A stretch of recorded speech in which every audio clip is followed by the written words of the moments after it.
this world, they resound with God's own heart. Oh, let the ancient words impart words of life, words of hope. Give us strength, help us cope.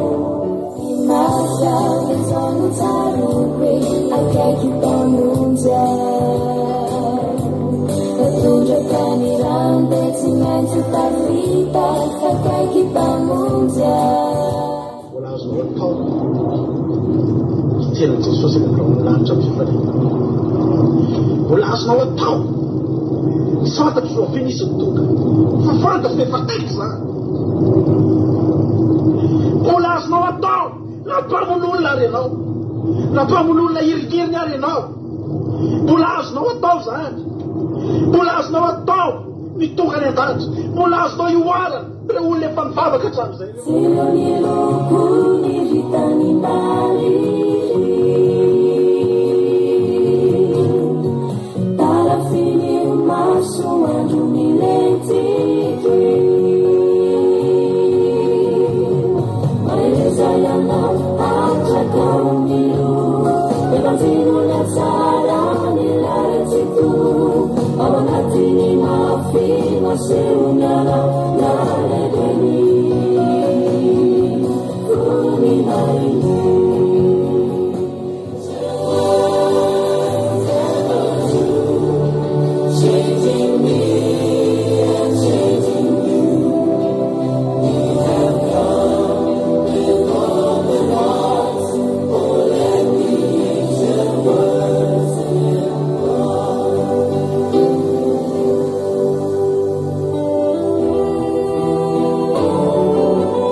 Haleluya. Voninahitra an'Andriamanitra irery ihany fiadanan'i Jesosy kosa ho amintsika rehetrarehetra tsirairay avy, isan-tokantrano, isam-batan'olona izay tonga tondray androany ato anatin'ny fandalana isika ny fotoam-bavaka isan-kerinandro izay arahantsika foana isaky ny sabata tahaka an'izao iarahana amin'ny ankilanteo ny fandalana andramoka izao isika rehetra izay tonga eto foana faly be mihitsy indray mahitanareo androany ary manona ny fiadanan'i Jesosy amintsika mianakavy amin'ity androany ity, manona ny fahasoavan'Andriamanitra hitoetra amin'ny tokantranontsika rehetrarehetra. Tena hoe androany rehefa namalala dia tena andro anankiray indray anehoan'Andriamanitra aminao ny voninahiny hitoetra ao anatin'ny tokantranontsika ao, hitetiny efitranontsika rehetra mihitsy, manomboka any anatin'ny fotsika sy ny fanahintsika rehetrarehetra ao dia manomboka any dia atsapitsika hoe misy Andriamanitra manatrika indray amin'ity androany ity. Ary izany no tena irarisika ao anatin'ny fotoam-bavaka tahaka an'izao rehefa namalala dia isika ho atrehan'Andriamanitra. Haleluya. Isika tena hoe non'Andriamanitra, isika ho jeren'Andriamanitra ka araka ny tolotentsika tamin'ny iny herinandro iny manao hoe ny masoko sy ny foko dia ho ao mandrakarivo, satria tonga etsika amin'ny fanetretenana tongavantsika eto, hivavakantsika hitady ny tavan'Andriamanitra isika, miala amin'ny ratsy fanao isika, hifona amin'Andriamanitra isika rehefa namalala. Izany rehetrarehetra izany androany mahafahantsika hiaona amin'Andriamanitra. Santatro efa feno ve mifepetra za manokana ary havana atonga eto dia mba manontany an'i Jesosy koa hoe za ve Jesosy mba fenoko ve izany mifepetra takinao izany Andriamanitra, mba hahafahanao ho eto amiko tokoa ny maso sy ny fonao, hibanjina amin'izao tokantrano izao, hijery haino ny fivavaka, hijery ny momba amin'ity androany ity. Tsy haiko hoe fenitsika ve ny fepetra ry havana, fa na dia mbola tsy sanatry tsy fenitsika izany fepetra, androany tsika mbola afaka manao ratirapazy, mbola afaka mazakazaka tsika androany. Amena amin'izany fepetra takin'Andriamanitra izany amin'ny fanetretena midirantsika ao an-tranon masina amin'izao fotoana izao. Natrona fifaliana ihany kosa satria dia mbola ato anatin'ny andro firavoravoan'ny Pasika tsika, ao anatina fifaliana tanteraka mihitsy no anatanterantsika amin'ity sabata ity androany. Hivavakantsika, hisaotra an'Andriamanitra tsika, manome voninahitra an'Andriamanitra amin'izao fotoana izao. Tsika rehetra hiaraka hanondrika ny lohantsika, hiaraka handohalika mihitsy lavintsika tao ametraka ny fotoana rehetra eo ampelantanan'Andriamanitra. Haleloia. Jehovah Andriamanitra mitera sy misaotra anao zay. Jesosy io manome voninahitra anao zay androany. Inonay Jesosy ary tena antenainay fa tsy izahay eto ihany Jehovah no manandratra anao amin'izao fotoana izao. Tsy izahay eto ihany Jesosy no manandratra anao amin'izao fotoana androany izao. Inonay fa ao an-danitra ao Jesosy amin'izao androany izao misy fifaliana, misy firavoravoana tsy takatry ny saina ao an-danitra ao amin'izao fotoana androany izao Jehovah Andriamanitra. Satria Jesosy tsy ny tany ihany no mifaly rehefa mitsangana ianao fa ny any an-danitra sy ny etỳ an-tany Jehovah Andriamanitra mifaly Jehovah Andriamanitra. Androany izay tonga eto amin'ity androany ity. Aneo ny fifalianay amin'ny fahatongavanay eto sy ny fiarahanay mivavaka eto Jesosy io. Isaoranay sy hiderana ny anaranao ao anatin'izao andro firavoravoana izao Andriamanitra. Mankalaza amin'ny Pasika izay Jesosy tao anatina fotorotoro na tsara ny famonjena nataonao Jehovah Andriamanitra. Androany mbola tonga eto izay hideranao amin'ny fifaliana. Amen Jesosy. Tsapanay loatra fa mendrika anao ny voninahitra sy ny dera ny anja sy ny sotro sady ty androany ity. Mendrika anao loatra ny ankofana amin'ity androany ity. Mendrika anao loatra Jesosy no deraina amin'ity androany ity. Haleloia. Mendrika anao loatra nomena voninahitra amin'ity androany ity Jesosy. Ianao ny mpanjakanay efa nisandatra ao an-danitra ny fitoeranao ary eo mandrakizay amin'izay ianao Jesosy. Tsy etsiketsika eo tsony ianao Jesosy. Tsy isy ianao hidiny etỳ an-tany tsony Jesosy ka hamonjy anay mbola ho fatsiana fa efa vitany amin'izany rehetra izany.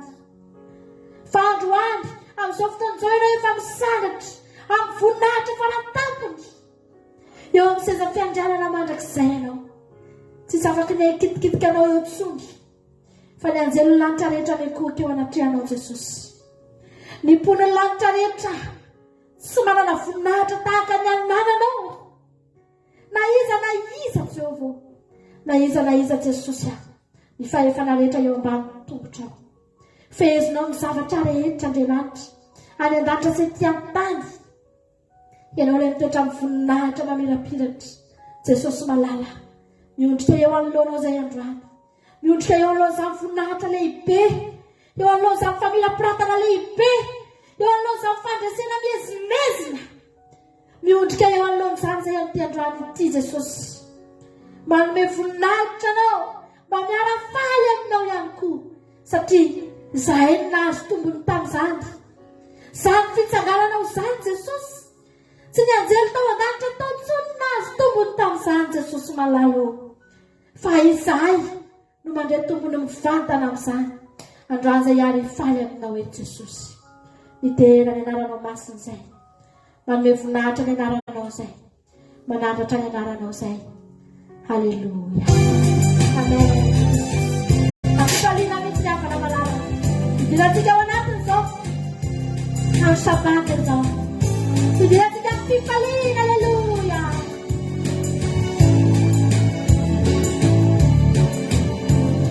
Yeah.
Fifaliana mihitsy ry havana malala ny fonao androany.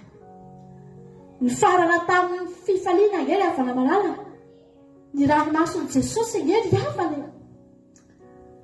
Ny farana tamin'ny fifaliana mezimezina. Niaraka eto ambonin'ity tany ity Jesosy ry havana malala. Mbola nezahana fenina ny fitsanganany. Mbola atao tahaka ny ala. Pianatra raiky amby folo mba nahita azy niakatra. Rehefa avy nitsangana izy ry havana malala. Ny mpianany mba nahita azy rehefa avy nitsangana izy ry havana malala. Tsy nisehoseho teny amin'ny rehetrarehetra teny tsony izy. Tsy nandeha tany anaty vahoaka tsony izy. Fa ny mpianany ihany no nahita azy. Raha miala teny Jesosy, ohatrany mbola miala tamina fanginginana. Ry havana malala, ohatrany mbola tsy dia tena nahoraka be. Tsy olona amina rivo nanandratra an' Jesosy. Ry havako, tsy olona amina rivo nendrandra an' Jesosy niakatra nakany an-danitra. Fa ny zavatra mahafinaritra ry havana, tao an-danitra tao, aleloia. Ny tao an-danitra tao, anjely, tsy anjely arivo no nitsenan' Jesosy tao ah. Anjely analikisy, legiona, amanalina no nitsenan' Jesosy tao ry havana malala. Taky ny ahoana ry havana fidiran' Jesosy tao an-danitra tao ah. Nandritry ny 3 taona sy tapany nijanona tety. Tsy tao an-danitra ny nisy azy fa tety. Mba banga koa nge ry havana ny lanitra tsy nisy an' Jesosy. Tahaka ny olona nandeha voyage. Nandritry ny fotoana naharitra. Banga nge ry havana tao an-danitra tao e. Tsy nisy toerana ilay seza fiandrianana. Fa ry havana malala. Halleluja. Tonga amin'izay Jesosy. Niakatra ho amin'ny voninahitra an' Jesosy tsika ry havana. Ny makomana ny anjely tao an-danitra tao ry havana malala. Nandray azy tamin'ny fifaliana. Tsy fantatra hoe lamba taky ny ahoana koa no mba nivelarin'ny anjely tao an-danitra tao. Tsy fantatra hoe taky ny ahoana ry havana ny décoration nataon'ny anjely tao an-danitra tao tamin'ny fitsenana ny zanak'ondry. Halleluja ry havana malala. Nahoana tsika androany tsy hifaly. Ny lanitra aza mifaly. Vao tsika manome voninahitra an'Andriamanitra. Vao tsika hiteran'Andriamanitra ry havana. Halleluja.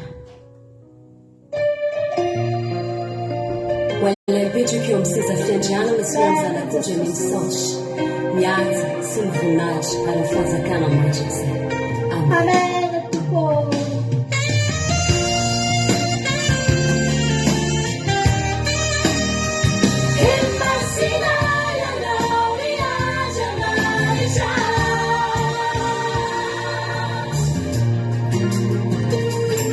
Miaratao edy reo zanak'Israely marobe, ka nentin'Andriamanitra namakivaky ranomasimbe.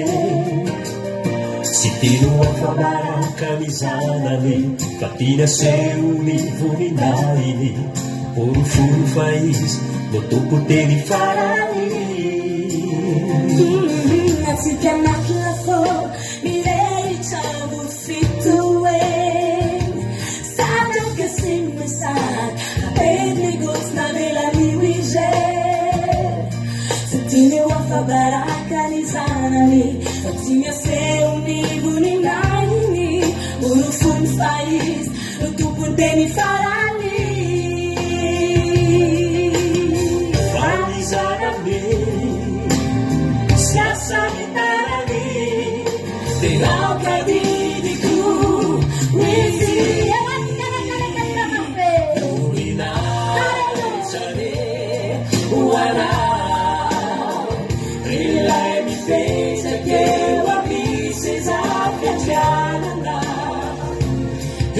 Tudo sai wala Is a feeling that is up We'll find a mesa Murila isa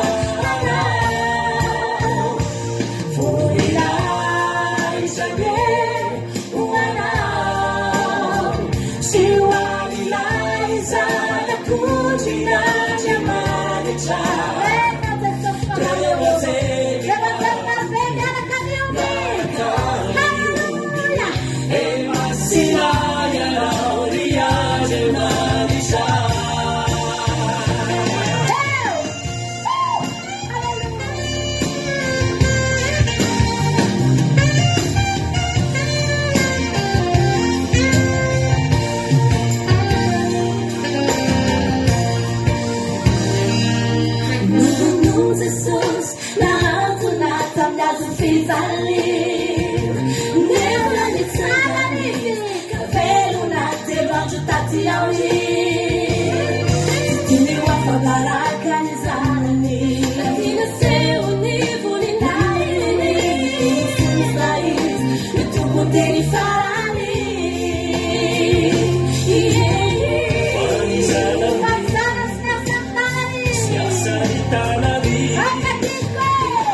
Yeah.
masina ny andriamanitra y marina Jesosy masina Jehovah tompony maharenoko ny voninahiny ny tany rehetra aleluia misandrata ianao Jesosy a misandrata ianao ilay zanak'olon'andriamanitra velona fa velona mandrakizay ianao velona mandrakizay ianao na ino ny olona na tsy ino na ezaka ekipony olona Jesosy malala velona mandrakizay ianao Jesosy eo amin'ny seza fiandrianana tsy anananiza amin'izy ny toerana misy ianao ary tsy afaka isy analanao eo na roviana ny fitiavanao ana ihany ny analanao teo Jesosy ny fitiavanao ana ihany ny dinanao tety Jesosy ny alanao teo amin'ny toeram-boninahitra fa aminananao io fa tsy misy afaka analanao eo tsony aleluia anao io Jesosy a anao mandrakizay misandratan'ny Andriamanitra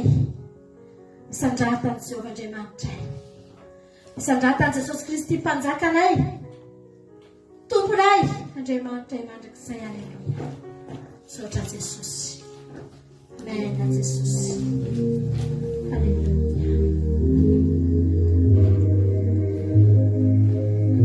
aleluia Jesosy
It's a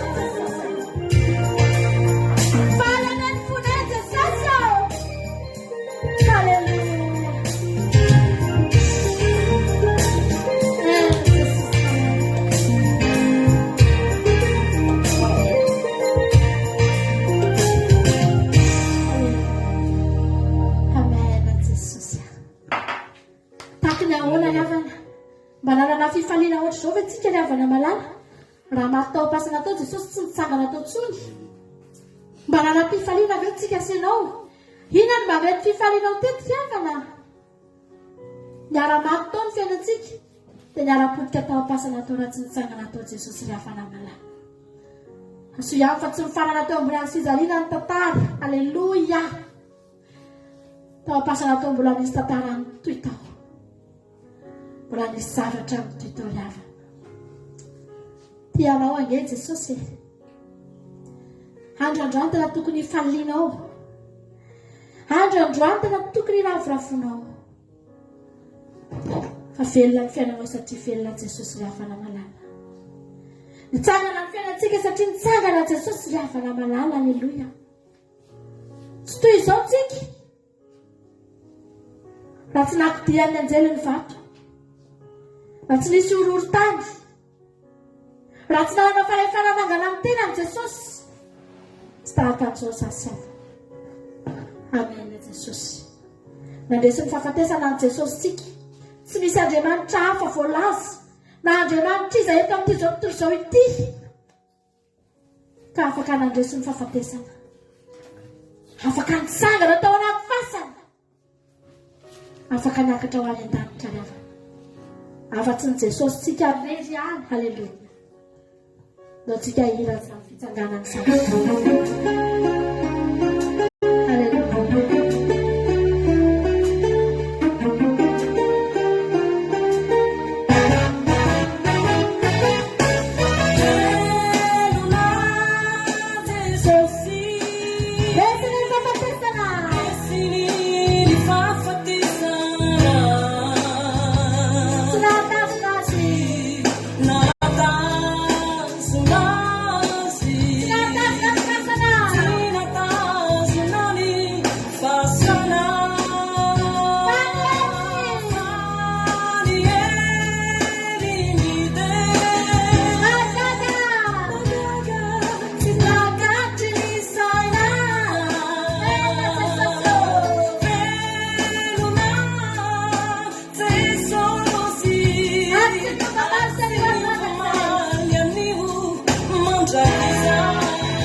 Amen Jesosy.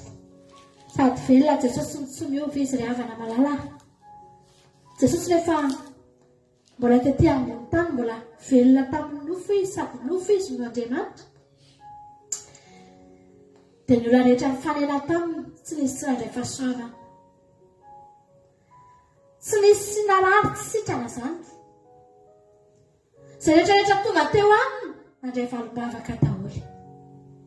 Ny antso indray mandeha fotsiny ry Jesosy zanaka Davida mamindra-fo amiko.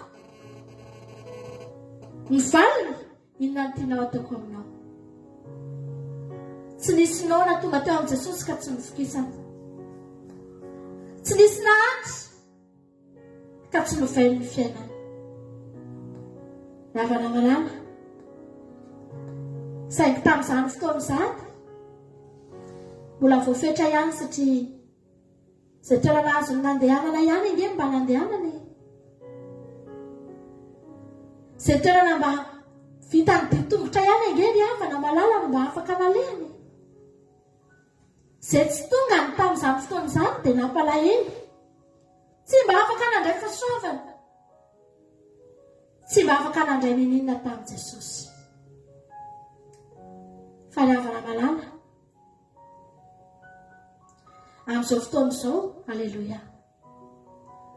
Raha nitsangana Jesosy, sady tsy niova izy omaly sy anio mandrakizay. Tsy niova izy raha mbola naona ianao androany dia mbola afokisana ianao. Raha mbola marary ianao dia mbola sitranina ianao. Raha mbola misy maty mihitsy aza ny fiainantsika dia mbola tsangana. Asiany fofinaina dia velona. Tsy misy tsony any Afrika avy izao tsy tonga an'i Jesosy.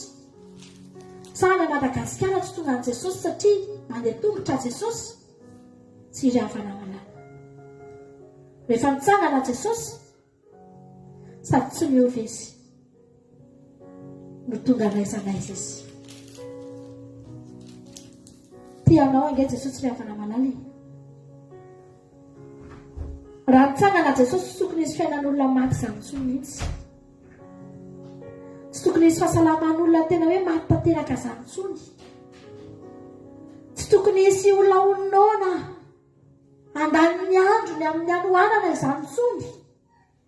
Hoe mandra-pahafatiny dia tena tsy nanan-kohanina ilay olona. Ary sanatria maty ny anohanana mihitsy aza. Tsy tokony izy izany. Ry havana malala, nananganana an'i Jesosy, ananganana ny fiainantsika tsirairay avy. Misaotra Jesosy malala. Misaotra ny amin'ny fitiavanao. Aleluia. Oi Jesosy tompo izany fananganana. Fananganana ny fiainana. Rehetra mino aina dia matiasa. Uvelunija Sati veluna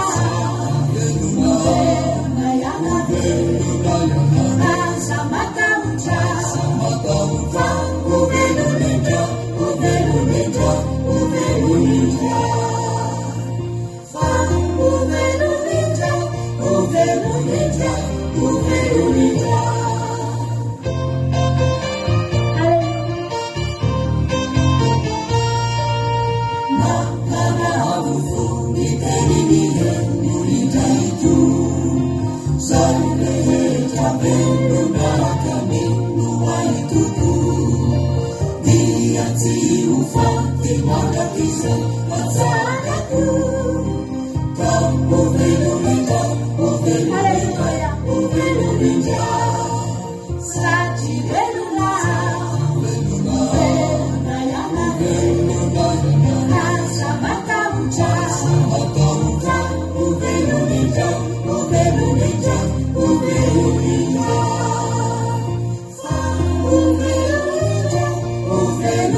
Jesus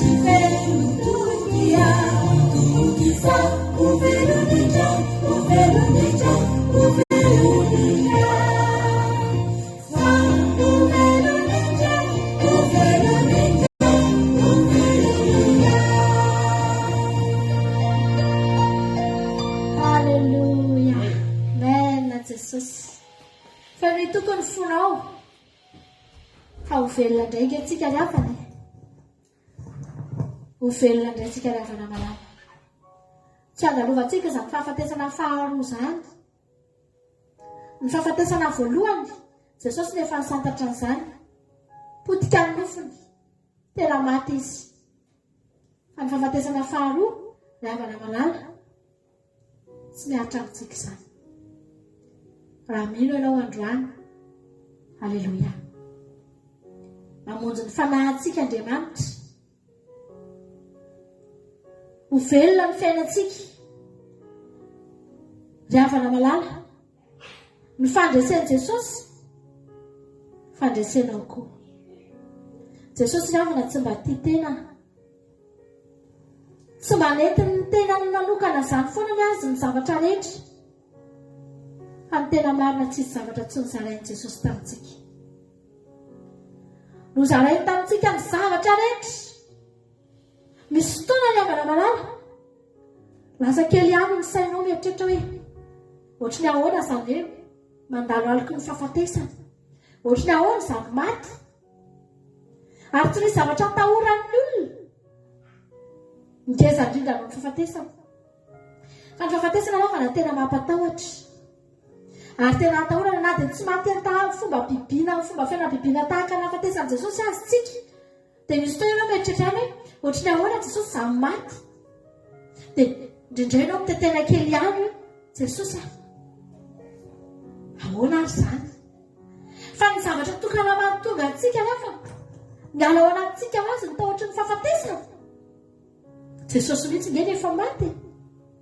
Jesosy aza maty revana. Lasa maivana amintsika ho azy izany. Ary ny fahitany mpianatra amin'ny Jesosy maty. Natonga ny mpianatra tsy natahotra fahafatesana ihany koa. Samy mpianatra mihitsy no faty. Hozy izy Paoly apôstôly, ny fahafatesana nazahoako tombony. Halleluia. Satria fahitany mpianatra maso izao mihitsy fa iny Jesosy tena maty tokoa, tena levina tokoa. Fa nitsangana. Ary hitany mpianatra sy voaporofo fa kay ny fahafatesana tsy mandrakizay. Haika ny fahafatesana ao ambadiky ny fahafatesana misy fiainana. Natonga ny mpianatra riavana malala sanatrika n'izany fahafatesana nofo izany. Izany indray teteny aminao.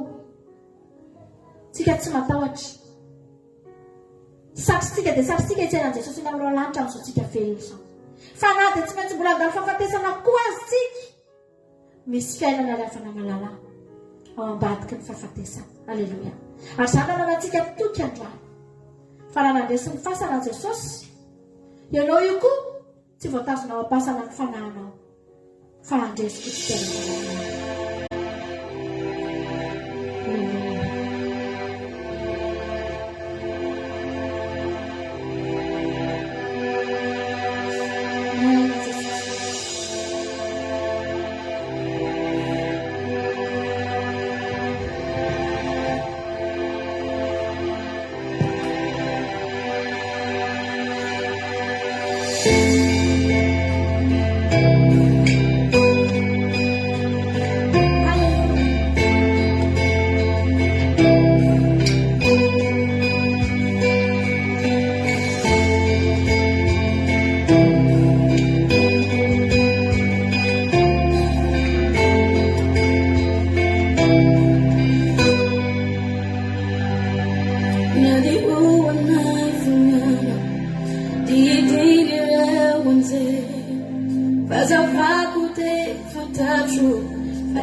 Mapangini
Halleluja.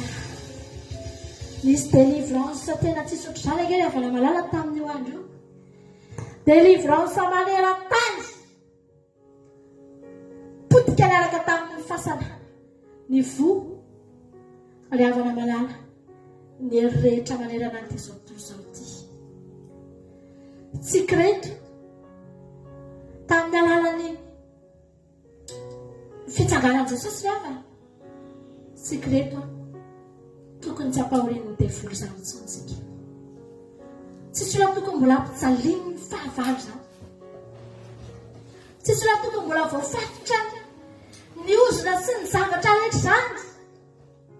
Fa maninona ravana misy olona manaiky voafatotry ny ozona, nefa Jesosy tsy nanaiky voafatotry ny fasana.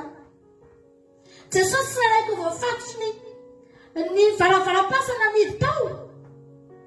Fa maninona misy olona manaiky fatorany ny ozona mandrakizay. Maninona ny manaiky hidininy dia vola eo anaty fasana ny fiainan'ny olona. Anatina fahafatesana, fahampitehana. Fa maninona misy olona manaiky hijaly. Ry havana malala. Satria ny olona tsy mandray ny fitsanganan'i Jesosy. Satria ny olona tsy mandray ny fahafatesan'i Jesosy sy ny fitsanganany teo amin'ny fiainany. Dia tsy mety mandresy ny olona ry havana. Ny devoly angely havana malala satria nanidy ny fiainan'ny olona anaty fasana foana. Tsy fifaliana ho an'ny devoly mihitsy ny fitsanganan'i Jesosy. Satria fantany fa ho délivre izy. Ho délivre ny olona rehetrarehetra izay mino an'io, izay mandray an'io. Androany, no tsika tsy anaiky. No tsika androany teny, halleluja. Za Jesosy tsy maintsy mandresa satria nandresy ianao. Za Jesosy tsy anaiky hijanona ato anaty fasana amintsony ny fiainako. Hoentiko mivoaka ato ny amiko manontolo. Satria nandresy ianao Jesosy malala. Halleluja. Amen.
Natin devil not still.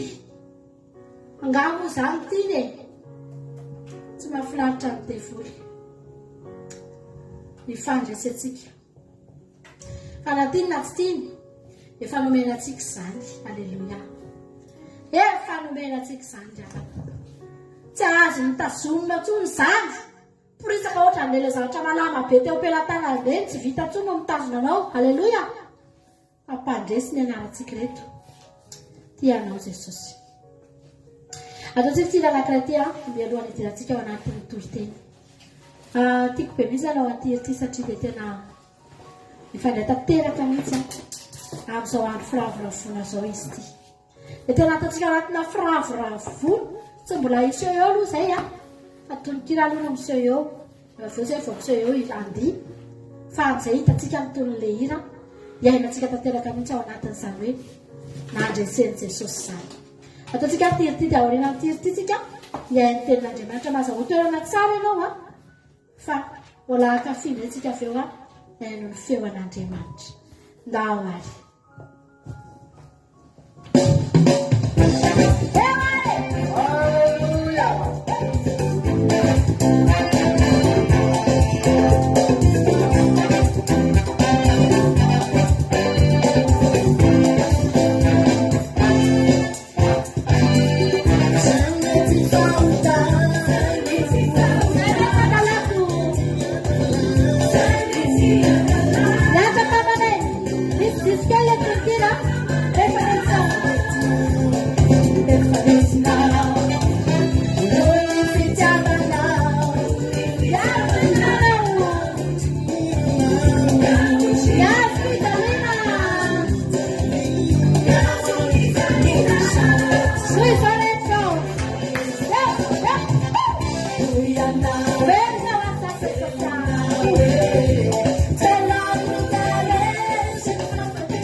Bella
Jehovah'Andriamanitra, hitory ny falehibiazanao zay Jehovah Andriamanitra, dia mangataka aminao zay amin'ity androany ity hoe manatrehan'izao fotoana izao ianao Jehovah Andriamanitra. Misaotra tamin'ny fanatrehanao tanatin'ny fotoam-bavaka, fa raha hijondrany mpanomponao ankehitriny hitondra ny teny, dia manatrehany koa ianao any anatin'ny tokantrano tsirairay avy, eny akaiky ny isa tokantrano isam-batan'olona Andriamanitra, ka hiara ilatsaka amin'izany teny zany ny fanatrehanao sy ny kasika ao, ary mba ho teny akasika tokoa ary anindrona ny fon'ny olona tahaka ny tamin'ny andron'ny Petera sy Jaona teo am-bavahadiny teo amin'ny tanànany tsara endrika Andriamanitra, ka mba ho voatsindrona am-pon'ny olona ny anaranao Jesosy, ho sorisaky ny litera ray zay ho torina eto amin'ity androany ity, mba tena ho teny velona sy anangana anay tokoa ho sakafom-panahana ilay amin'ity androany ity. Jereo ny mpanomponao rehetra, alamino ny programan'izy ireo Andriamanitra, zavelanao misy voelingelina izy ireo any amin'ny toerana zay misy azy any, mba hitombona tsara andre tokoa ny feonao amin'ity androany ity, amin'ny raha zao mpanompo tsy mahasoa, tsy manam-pahalalana nefa matoky, ana dia votsavava zadianao Andriamanitra metraka amin'ny tena tambavako amin'ny raha fanainao masina. Ny fanatrehana ratsy rehetra, ny devoly sy ny satana, mpanelingelina, mpanala fifantohana rehetra, dia didina sy roahana amin'ny anaran'i Jesosy Kristy Tompo sy Sabata tsy anankeritry anam-pahefana. Ny devoly mampiraiky dela sy ny tsy fahatakarana rehetra dia roahany amin'ny anaran'i Jesosy Kristy Tompo sy Sabata ihany koa, fa namasina ny anazavany sainy rehetra anatin'ny toroteny, ary isy afidina anatin'izany toroteny amin'ny anaranao Jesosy. Amen. Alléluia. Nolo no ila anankiray tsika tena tsotapahatsika zany ambiansa fifaliana be ny amin'ny fitsaranan'i Jesosy zao. Atao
Veru mari, this one, this after me answer.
mahafinaritra ery mahita efa misy mpiara-mivavaka tonga ohatr' zao ty tokantrano miaraka amintsika torana vavy Rosemina miaraka amintsika manao sabaty eto androany fahabe zay menakavy kely mandray azy halleloia de tahin'ny tompany isika menakavy sady miraba atsika rehetrarehetrany koa zay tratrantso eto androany engane mba tsisan'ny olona ho diso adresy ianao takandro marisy ny mpianatra tamin'ny maraina nylay andro fahatelo zay tonga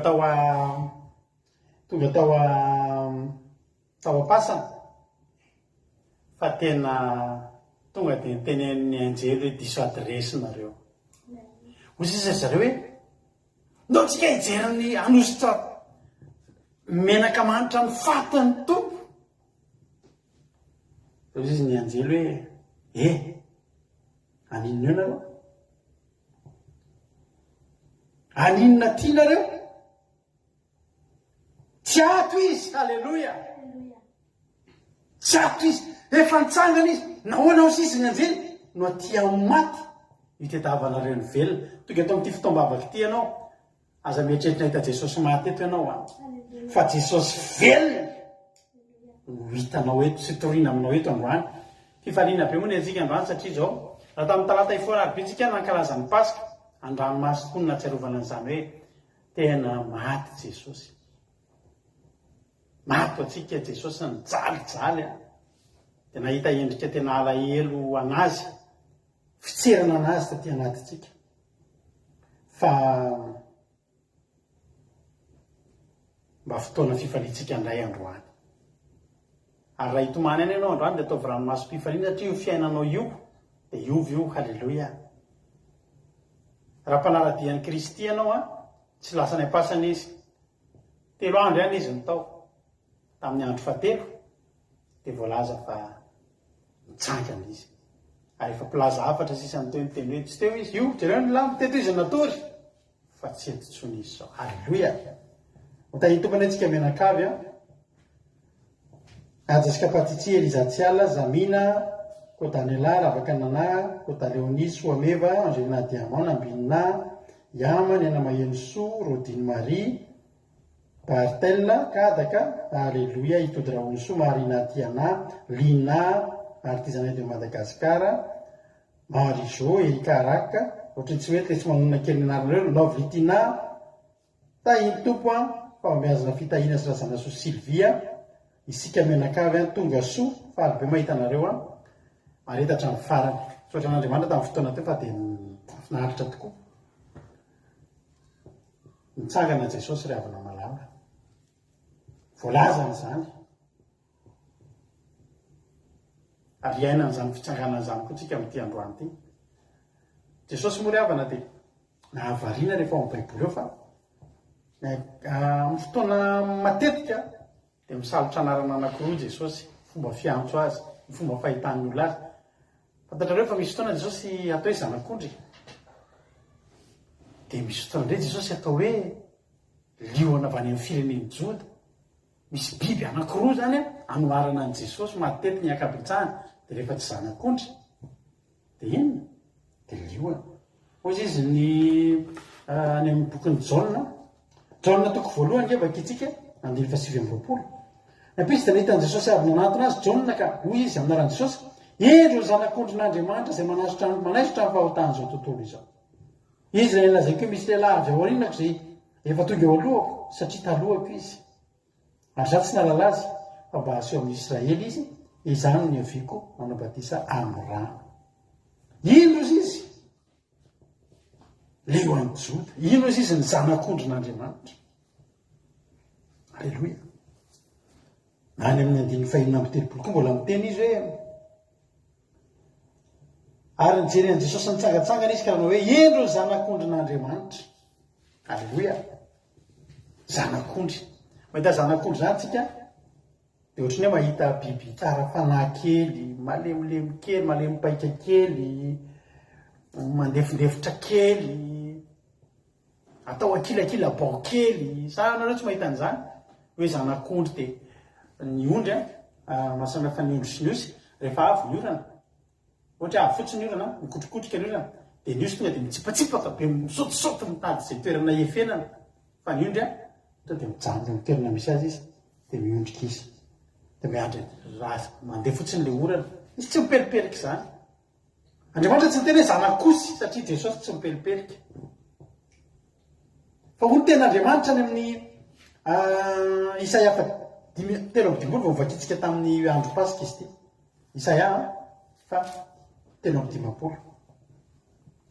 Alleluia. 7. Napahorina izy nefa nanery tena ka tsy nilobava de tahaka ny zanak'ondry entiny ho vonoana sy tahaka ny ondry vavy izay mona eo anatrehan'ny mpanety azy. Eny tsy nilobava izy zany ny endrika mitoetra amin'ny zanak'ondry. De Jesosy tena noharina mihitsy tamin'ny zanak'ondry satria tena andefitra be nentina fotsiny. Ohatra ny zanak'ondry andeha ho vonoana inge Jesosy ry havana. Reo miaramila reo nge ry havana tsy matanjaka be akory fa Jesosy nanaiky. Azonareo raha tamin'iny alina iny zany Jesosy naneho ny hery eritreretinareo fa tamin'iny alina iny rehefa nitantany ny miaramila romanina iza ny Jesosy avy any Nazareta de hozy Jesosy zany izy de naninona daholo le olona tonga de nianjera daholo ny miaramila nefa Jesosy mbola tsy nanao ninona fa miteny fotsiny zany izy rehefa neo hery zany teny kely fotsiny zany Jesosy zay avinareo tonga de nianjera. De nareo hoe mieritreritra hoe raha nanohatra Jesosy teo de voatondra ny miaramila hoe Jesosy tsy ry havana satria eo Jesosy noseho amin'ny endriky ny zanak'ondry. Ny zanak'ondry zany de endrika biby maka-to. Jesosy zany vao tonga teto an-tany zao zany de Jesosy nge le nitenenina natao amin'ny Exodosy 2:15 rehefa tonga ny fotoana Exodosy 2:15 rehefa hanao pasika nareo de zanak'ondry tsy misy kilemo de laza iray taona no alainareo. Ny lehilahy nandavitra eto amin'ity tany ity tsy misy kilemo de tsy reny olon-kendry hitatsika amin'ny boky reny hoe nisy an'ity lehilahy ty olon-kendry de miteny zavatra fa endreny eo foana izy de enony ny olona satria olon-kendry tsy endry reny ray ihany ny endry tsy nanan-kilemo nandavitra eto amin'izao tontolo zao ty de Jesosy. Tsy misy na iza endry na iza manam-pahendrena na iza tsy misy fa Jesosy rery no tsy misy kilemo. Jesosy ilay zanak'ondry tsy misy kilemo nanendry tena izy tsy nilobava izy de endriky Jesosy. Jesosy zany rehefa narefa tetỳ an-tany de nalefa teto an-tany tamin'ny endriky ny zanak'ondry de tena hoe nandefitra eritreretinareo fa mifatongavan'i Jesosy teto fotsiny tsisy namovaravarana azy tsy nanana tandroka mitona varavarana zany zany tsy maintsy mitsofoka fa rehefa ho amin'ny fotoana mba hiterahan'i Jesosy nandondony Maria sy Josefo hatrany amin'ny trano fandrimba iny izay aloha vola na de hampiasa vola aza Josefo tsy neken'ny olona Jesosy. Nisy tranon'omby banabana ny varavarana tsisy lakile mantsy ny tranon'omby io ny sokatra de tsy gatsika raha tranon'omby ny niterahana an' Jesosy fa vao tonga tetỳ an-tany izy tsisy namo varavarana tranon'omby ihany mba nisokatra taminy ary Jesosy nandritra ny andro ny enda nrehetrarehetra teto an-tany de nanana toetra na zanak'ondry nandefitra Jesosy. Ny tenenana an'izao teny marary rehetrarehetra fa tsy nataon'olona elahy fa nefa nahita zanak'ondry teny hoe manena fanao elahy tsy miteny le ondry satria naninona zany ny toetra ny zanak'ondry zany ohatry novonoana eny foana mba manao fahagaganana Jesosy satria aiza ry havana misy olona manao fahagaganana de tedaviny olona hoe izy miafina le olona nanao fahagaganana tsy teo hitan'ny olona aza tentenena hoe za de tedaviny olona izy andeha hoasandra tao mpanjaka te mitsoka satria tsy toetra ny zanak'ondry zany matahotra zany fanangatany zany ny zanak'ondry zay mihitsy natiora ny zanak'ondry zay mandefindefitra taka novonoana tsy miteny tsy manao ninina. Misy fotoana ry havana nge Jesosy tena tenen'ny olona hoe demonia fa Jesosy tsy mitabataba amin'izany izy miteny fotsiny izy azavainy fotsiny zay tokony hazavainy fa tao amin'i Jesosy foana ny toetra ny zanak'ondry. Ny toetra ny zanak'ondry dia zao toetrana eo anatrehan'Andriamanitra ihany koa toetrana mpakatò. Dia nataon'i Jesosy zany teto. Dia zao foana natao bavan-Jesosy, za tonga anao ny sitrapony izay naniraka anao ny sitrapony. Na dia efa nangataka teo Getsemane voanesantsika tamin'ny omaly ary zany.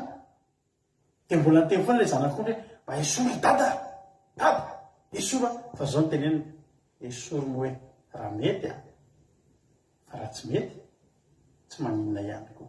Endrika zanak'ondry daholo zany. Ny zavatra rehetra nataon'i Jesosy ny toerana nanlehany ny mba mibedony zany Jesosy, mibedy le zanak'ondry dia kely finoany zany tsy ny teny marary akoatran'izany. Tena hoe hitanao hoe olona malefaka misy fanetretena dia zanak'ondrin'Andriamanitra tokoa Jesosy. Zany hoe zao zany nanomboka tamin'i Jesosy teraka mandra-pahatonga an' Jesosy teo ambony hazo fijaliana ry havana dia nandeha tamina toetrana zanak'ondry Jesosy. Teo anatrehan'i Pilato tsy niteny izy fa tena tanteraka ny Isaia 3:17 hoe tahaka ny zanak'ondry andeha ho vonoina. Dia tena tsy niteny izy. Ny olona zao efa niteny.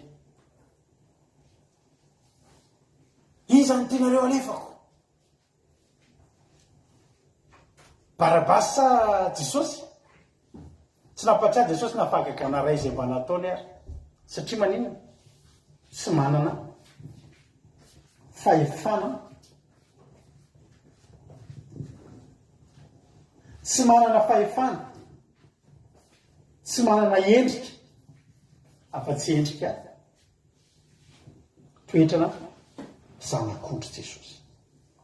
Tonga teo ambony hazo fijaliana izy, mbola toetrana zanak'ondry tena hoe mahita avy ianao hoe olona fa ianao no mijaly indrindra amin'ireo olona ireo, ianao mbola mifona ho an'ireo olona ireo, raha eo mamelany elony.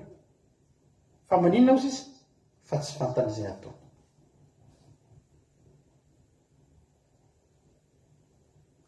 Dia teo ambony hazo fijaliana Jesosy dia tovy tamin'ny olona, tovy tamin'ny jiolahy, tsy nanana tombotsoa manokana. Tsy nanana hoe fomba fitondra miavaka zany satria hoe mba olona tsy mpangalatra fa mba tsy jiolahy, fa nitovy tamin'ny rehetrarehetra ihany izy. Zany hoe nitovy tamin'ny ondry rehetrarehetra ihany izy. Zany mitoetra an' Jesosy na zanak'ondrin'Andriamanitra an' Jesosy. Dia nandeha teny izy dia nitoetra ny zavatra nalehany, ny zavatra nataony. Dia zao nanao ny sitrapony ray izy nakatohan'Andriamanitra izy Alleloia. Dia tena hoe toetrana zanak'ondry, nanana fandeferana, nanana fanetretena. Alleloia. Ary efa tonga teo ambony hazo fijaliana Jesosy,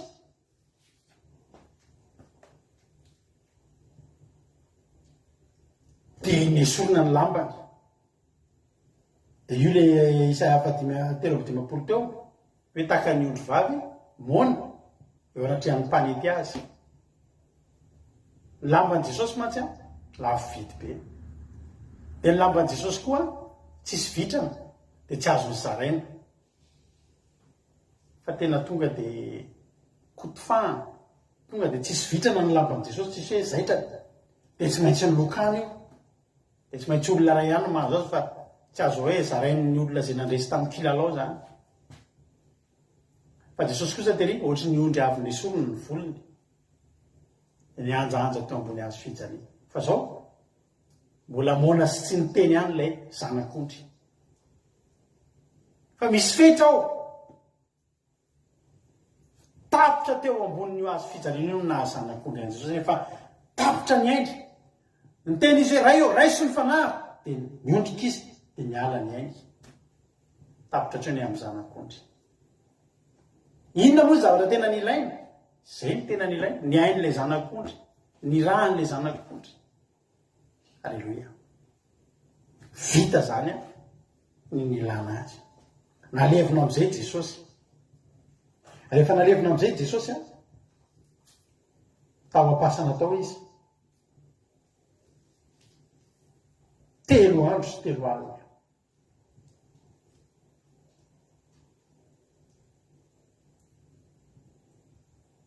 Maromarina koa tamin'ny andro fahatelo.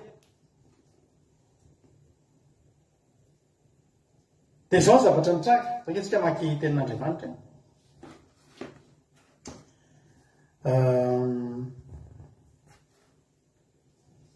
Aindreo isika izay tenin'Andriamanitra any amin'ny Matio hoe any amin'ny Matio a 7:20 andininy fa sakea maky tenin'Andriamanitra hoe ny nitsaganan Jesosy tamin'ny maty sy nisy olo tamin'ny mpianany. Ary tamin'ny alin'ny sabata raha vao nazava ratsy ny andro voalohany amin'ny herinandro dia avy izany fasana Maria Magdalena sy ilay Maria anankiray. Ary izy nisy horohoro-tany mafy fa nisy anjelin'ny tompony nidina avy tany an-danitra ka nakeo ka nanakodiany vato dia nipetraka teo amboniny. Ary ny fijery azy tahaka ny elatra ary fitafiny fotsiny tahaka ny oram-panahy ary mpiambina ny vadi-po no ny fatahorana na fatorana azy ka tonga tahaka ny maty.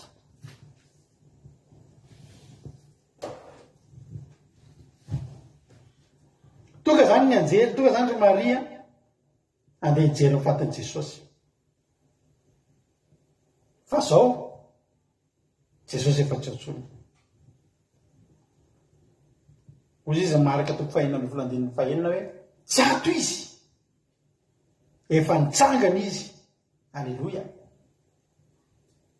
Tsy tao tsony Jesosy fa nisy zavatra nitranga teto.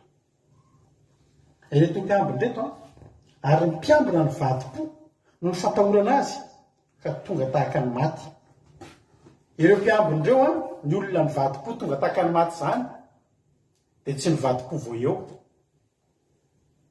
Ny olona anankiray misy olona maty ny tahotra dia karazan-drono mahafaty ny olona ny tahotra raha taitra loatra izy ohatra hoe anaovana le fanairana be dia mijanona ny fony dia tsy maty ny tahotra izy fa maty ny fahatairana. Fa misy indray olona maty ny tahotra mihitsy, ohatra hoe mijery film mampatahotra mandritra ny adiny ray sasany ianao, mampatahotra foana mandritra ny adiny ray sasany dia maty ny tahotra ianao ny farany. Reto miaramila reto ary mpiambina ny vadi-po no ny fatahorana azy ka tonga tahaka ny maty. Ireo mpiambina ireo zany efa tsy nahetsika teo efa ela. Ny tena marina nampatahotra anazy ihany nahita n'le anjely nidina. Fa ny tena marina ireo mpiambina ireo efa elaela ireo no vadi-po. Satria nahoana tao am-pasana tao ry avana rehefa tonga ny andro fahatelo dia nanomboka nisy aina tao am-pasana tao. Ary nanomboka ny aina, nanomboka nisy fofonaina. Ary nanomboka nare feo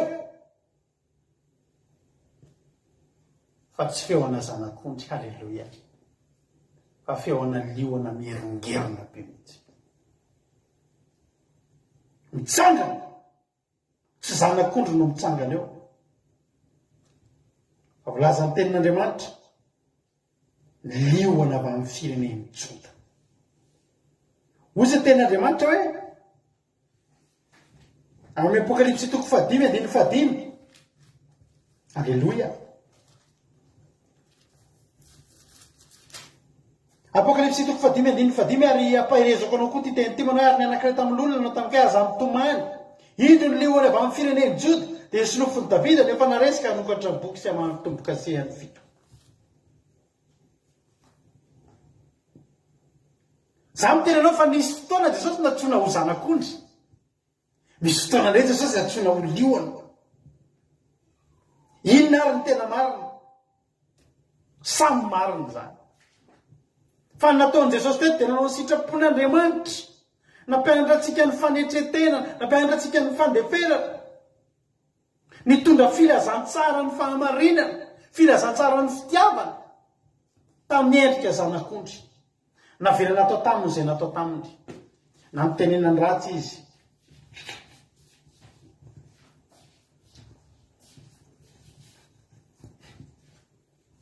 Na mitenenany ratsy izy, na natao tsinitsininy izy, na tena hoe tena nezahana tena nignorena tanteraka izy tamin'izay rehetra nataony, toetra na zanak'otry maty izy.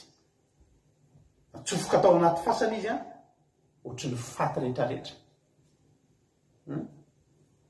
Rehefa maty ianao faty io dia tsy saina ntsony dia ohatry ny zavatra io sisa. Gaga ny mpiambina, ozy izy ny mpiambina, le mpiambina tena mahery nasina ny ambina ny fasana. Gaga be zareo maheno aina ao ivela ao anaty fasanao, nomboka nisy feona liona. Raha nisy feona liona moa teo dia nalefa. Na nytany ny mpiambina fa tsy zanak'ondry ve ny nalevina tao, fa atao feona liona ny tikatra tamin'ny Sadrakasy Mesakasy Abednego ihany. Fa tsy telo lava eny na rehefa tao izy toa efadamy mandehandeha ozy Nebokadnezara, ozy ny mpiambina. Fa hoana liona zanak'ondry ny nalefa tao, fa hoana ohatra ny liona mahery be zany manomboka amin'ny heringerina, manomboka amin'ny teny. Zany ravana miteny anao hoe nitsanganan'i Jesosy, ny tenin'i Jesosy voalohany tao dia ny teny mafy ny fampatesana amin'izay izy.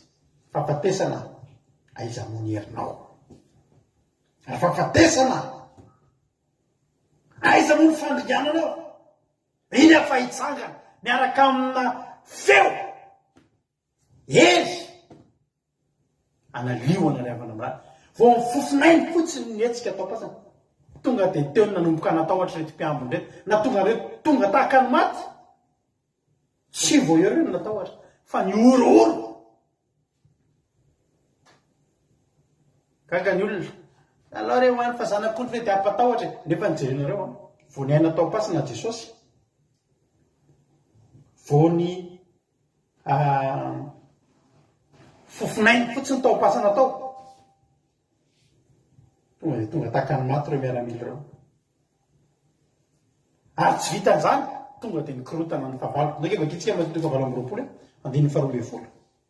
Ary rehefa niambina izy mba amin'ny olona dia niara-ny hevitra ka namme vola be miaramila ka hoe naza hoe ny mpiano ny tonga alina ka nangalatra azy raha sendra nitory izany, raha sendra natory izay. Ary raha misy milaza amin'ny gouverneur izay apanaika azy, nisy fivoriam-be teo. Raha izany zany hoe ao amin'ny firenena anankiray izy korotana, tonga dia convoqué, tonga dia tonga daholo ministre, conseil des ministres, miaraka amin'ny premier ministre, miaraka amin'ny filoham-pirenena, tonga dia mikorotana mitapy ny hevitra rehetra, mikorotana ambony ambany amin'izay fitondrana, mikorotana ny vahoaka, tsy ny vahoaka fa mikorotana ny loolona, mikorotana ny lehibe. Jerenareo Jesosy velona teo isan'andro, tsy nampikorotana an'ireo satria zanak'ondry. Fa vao velona avy maty, nitsangana tamin'ny maty, mbola vao ny fahavelomany fotsiny, mbola vao ny tanany hetsika fotsiny, fa tena saritaka ny korotana ho an'ny fanjakana. Nampiasa vola mihitsy ny olona, nampiasa vola mihitsy ny olona sy ny fariseo, navoaka azy rehetra teo am-pelatana, nanaraka hatramin'ny vola sy ny arena, nomena vola sy arena ny mpiambina, nanaraka hatramin'izay kely ananana ho satria nanino nitsangana ny lioany. Halleloja, nitsangana ny lioany Joda. Za te teny aminao androany, halleloja. Fa eo amin'ny fiainantsika, fa vao mafana ny teneniko anao, mitsangana androany ny lioana, mitsangana androany ny lioany Joda, mitsangana eo amin'ny fiainanao ny lioany Joda. Tokony iroro ny fahavalonao, tokony korotana ny fanjakany ny fahavalontsika ravana, mikorotana ngerava ny Lucifer ao ambanin'ny tany fa teneniko anao hoe mikorotana ho aho, tena vita nosy, tena mifanitsangana le lioany. Inona ny atao? Avoiny vola, tokaramaina ny olona hiteny tsisy an'izany. Sao ny olona mandray ny faty fitsangana ny lioany io. Halleloja. Zany no mahatonga ny fiainantsika ohatry zao. Tsy ny fiainantsika no mikorotana androany, tsy anjarantsika tsy no mikorotana androany. Zay rehetra nandalo fikorotana nisy tao alohan'ny Pasika, nandalo ady, nandalo tsipifitsina, nandalo korotana isan-karazany, tsy anjarantsika tsy no mikorotana androany. Anjaran'ny fahavalon iray mikorotana androany. Misavritaka tao an-dapa ho miazakazaka tao tena ahoana mony, inona mony.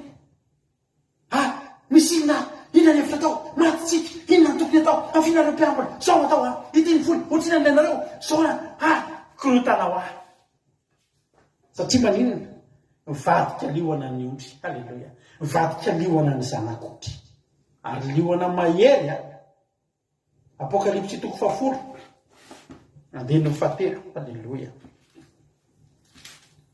apokalipsy 10 andeny fatelo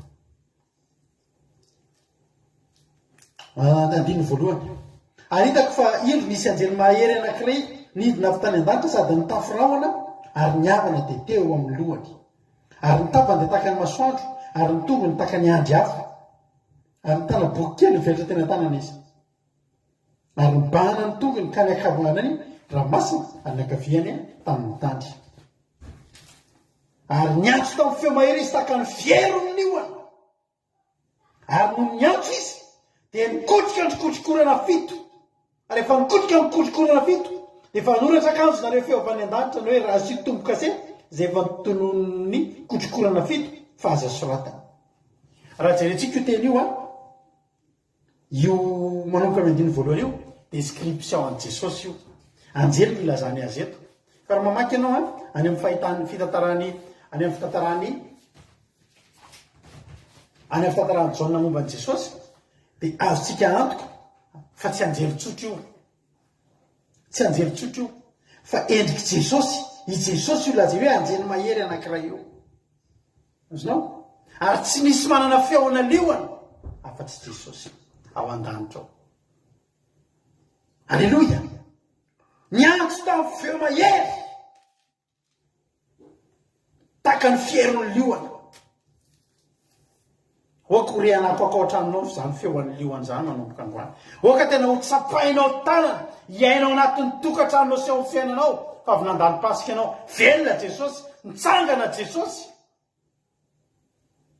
any amin'ny côté anao ny lioana androany ary mitsangana izy korotana zao tontolo zao tamin'ny voalohany a nidina teto an-tany jesosy tsisy nanoka baravarana ravana fa rehefa tsangana tamin'ny maty jesosy lanitra mihitsy no nisokatra ho azy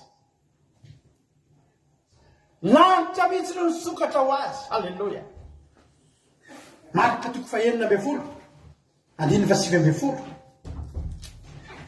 moa tenin'andriamanitra ary jesosy tompo rehefa miteny taminy dia nampiakarina ho any an-danitra mipetraka eo kavanan'andriamanitra zany inona zany zavatra nitranga nisokatra ny lanitra hitanareo a ny fahatongavan'i jesosy teto ny sarotsarotra tsisy namovaravaravara-kazo io dia tsy fon'ny olona mivoaina azy hoy jesosy tsy ho faty eo nga za alleloia tsy tsangana eo nga za lanitra mihitsy eo misokatra tsy mila mandondony inona tianao varavara-kazo io nitsokatra honao sary lanitra dia inona ny problème anao raha talohan'izao anao nataon'olona tsinitsinina mitsombadika ngely ao ny fiainana io hoe miditra ao anaty fasana ny tombotsika ondry vao koa io lioana fiainanao koa ngefa ohatry zany aisika ny tsy nandalo ady zany fa raha mbola jesosy ny vavahantsika raha jehovah-andriamanitra ny tompontsika miara-mitsangana amin'ny jesosy ny fiainantsika zany ary raha lioana ny miherinao ampatsanao lioana ny miherinao tokantranonao lioana ny miherinao amin'ity fiainako ty lioana ny miherinao anatin'le olana rehetra mikorotana ho azy zao tontolo zao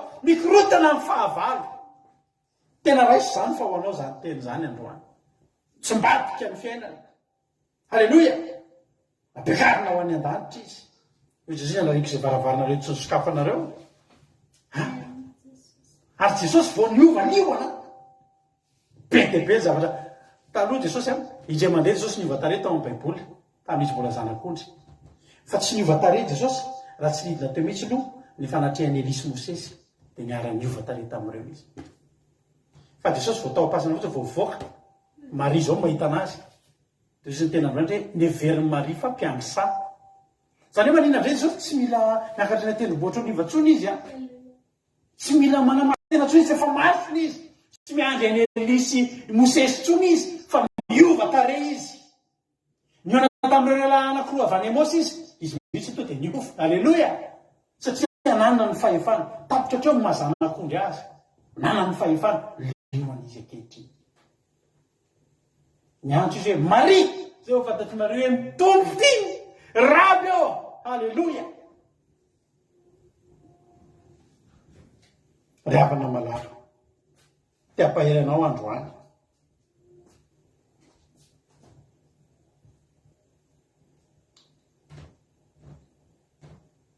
Mitsangana ny tompontsika maty antoka raha mandevina zanak'ondry fotsiny nataonao tao anatin'izay fotoana izay, dia nitomany ny zanak'ondrin'Andriamanitra izay maty ho anao, fa tsy faly amin'ny fitsanganan'ny zanadioanao vao anaty fasanao, tsy faly amin'ny fiangeron'ny liona tanora amin'ny feo mahery afeo anaty fasanao. Nanaranao Jesosy, taovy mandray amin'izany reto mpanomponao reto, andray fandreseny ianao androany, tena andray raisinao sy iainanao zany fitsanganan'ny Kristy zany le havana malala, mila raisinao zany. Halleloia. Ho ny ten'Andriamanitra hoe metsika maky ten'Andriamanitra ny amin'ny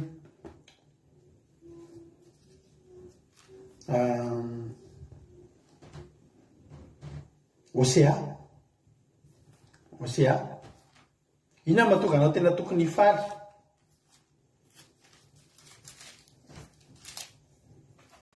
Misy didina voaka. Osea toko fa 13 andiny 7. Fa ny amin'ny Efraima, Osea toko fa 13 andiny 7, Osea 13:14. Fa amin'ny Efraima dia tahaka ny liona, ary amin'ny taranak'i Joda dia tahaka ny liona tanora. Izaho dia izany mamiravira dia lasa mandeha, malasa ka tsy misy mahavonjy. Alleluia. Amen. Osea toko fa 5.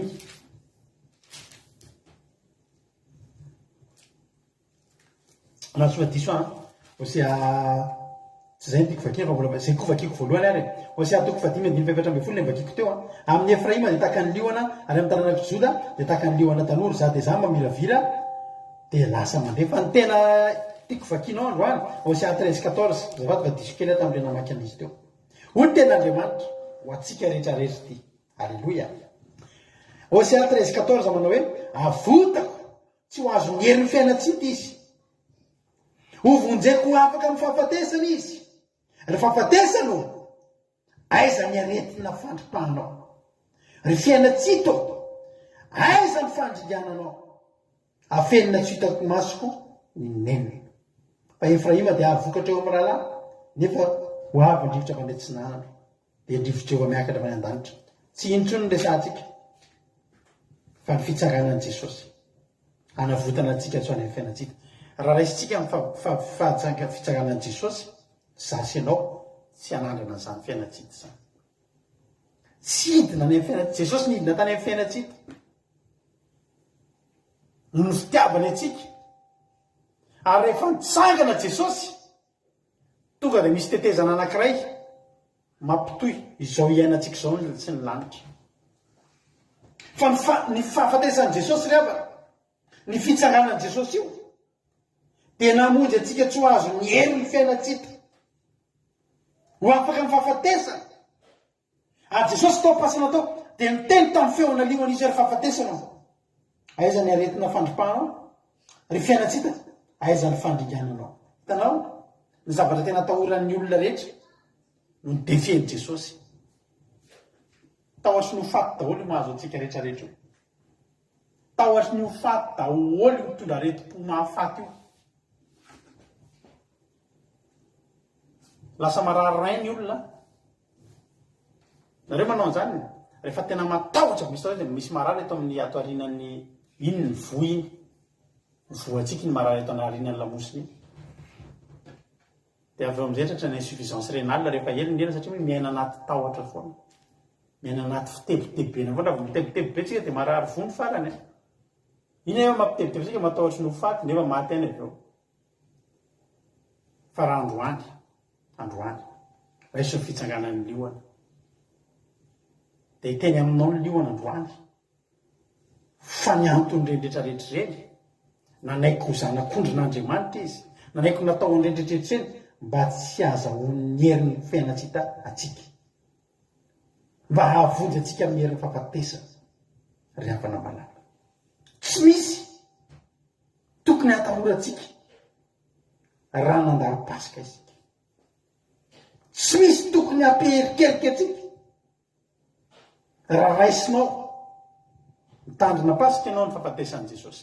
Androany ianao miaraka aminay makalaza ary raha nodinianao hatramin'ny maraina hatra anaty fitombavaka raha Jonatana tamin'ny maraina dia tsisy afa-tsy izany ny irairaintsika teto ny fitsanganan'i Jesosy.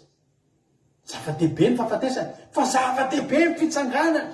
Raha misy manontany anareo zany hoe inona tena zava-dehibe aminareo, ny fahafatesan'i Jesosy ve sa ny fitsanganana? Dia zao atao samy zava-dehibe fa nandeha tamin'ny dingana. Halleloia. Tsy maintsy maty loha ny zanak'ondry, azahoantsika an'le raha anadiovana antsika.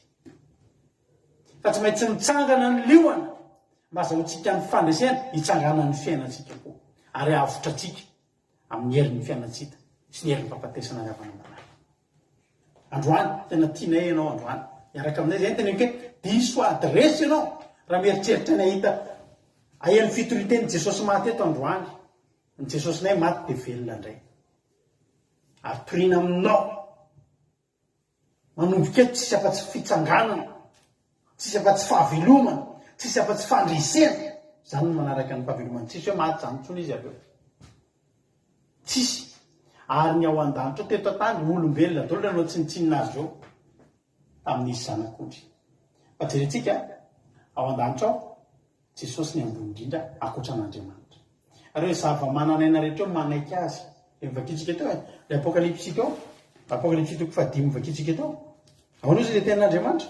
Aza mitomany fa indro ilay liona avy amin'ny firenen'i Joda, izy no mendrika maky ilay boky. Halleloia. Aza matahotra, aza mitomany, indro ny liona avy any amin'ny firenen'i Joda, Esy lofo Davida no efa naresika hanokatra ny boky sy hamany tomboka siany fito. Halleloia. Inona ny ampatahotra anao? Mitsangana be Jesosy ao aminao ao. Nakalaza pasika ianao, nakalaza indray fitsanganany androany. Ravoravoany Jehovahandriamanitra ao, avelona ny Andriamanitra ao, no velomao anao io, anananao fandresena mba hitsangana ny fiainanao koa zay rehetra maty teo amin'ny fiainanao. Apokalipsy 5:15 vakiko teo. Vakiko teo mane. Niantsy tamin'ny feo mahitaka ny fieron'ny liona ary noho ny antso izy dia nikotroka ny kotrokorana.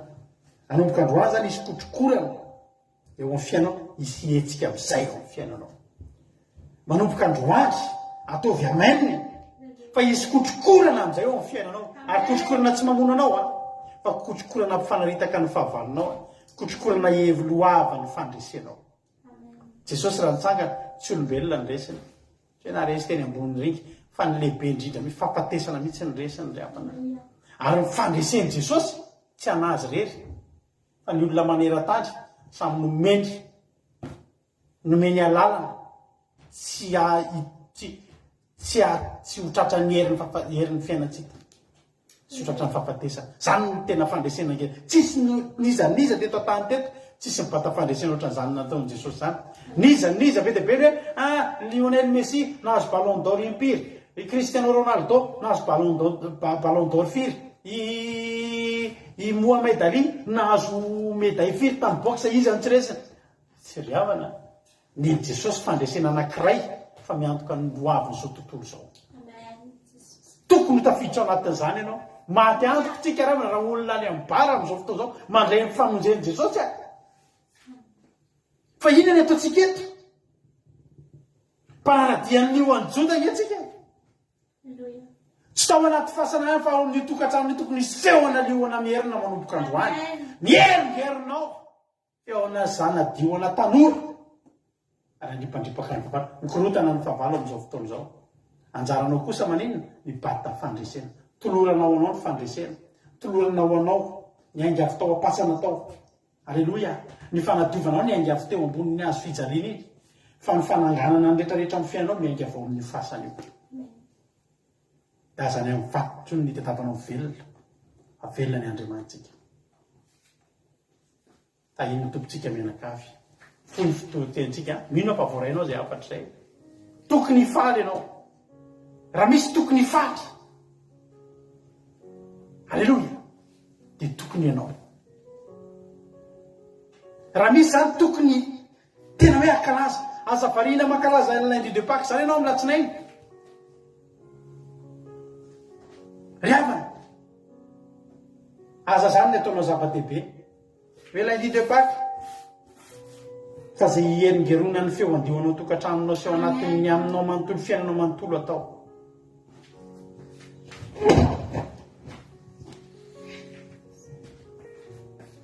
alleloia ivavatsika amin'izao fotoana izao